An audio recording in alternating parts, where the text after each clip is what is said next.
2025 marks the return of minimalistic mobility with the 100cc Trike, a compact three-wheeler that blends urban efficiency with surprising utility.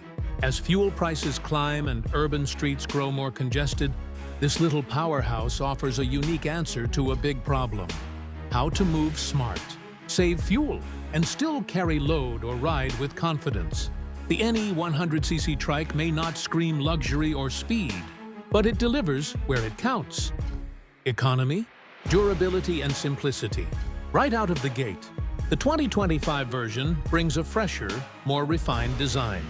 It retains its narrow, three-wheeled stance, perfect for navigating crowded city lanes or narrow market alleys, but it's now slightly wider at the rear to offer improved balance and stability, a much-needed improvement for previous users who found the older models a bit too wobbly.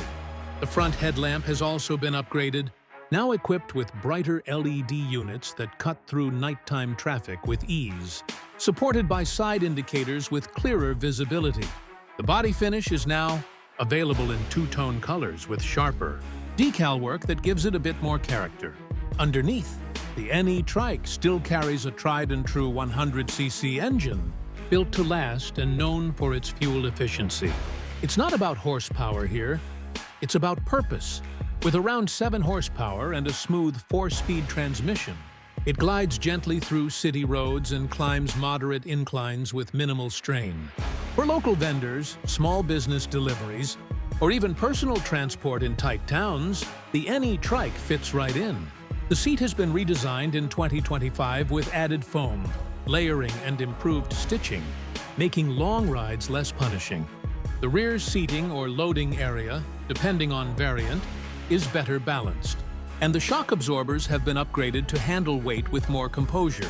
The company claims a fuel average of 45-50 km per liter, which, given today's fuel economy demands, is a major win.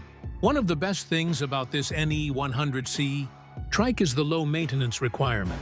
Everything from the air-cooled engine to the carburetor system to the chain drive is simple, accessible, and built for people who want function over flash. Most mechanics are already familiar with its layout, and parts remain affordable and widely available. For users in rural areas or those who use the Trike as a workhorse, day in and day out, this kind of reliability is gold. The handle grips and speedometer have also been updated in the new model. The analog cluster now includes a fuel indicator and gear position light. Basic, but a helpful addition. Braking still relies on drum brakes front and back, but they've been improved with better response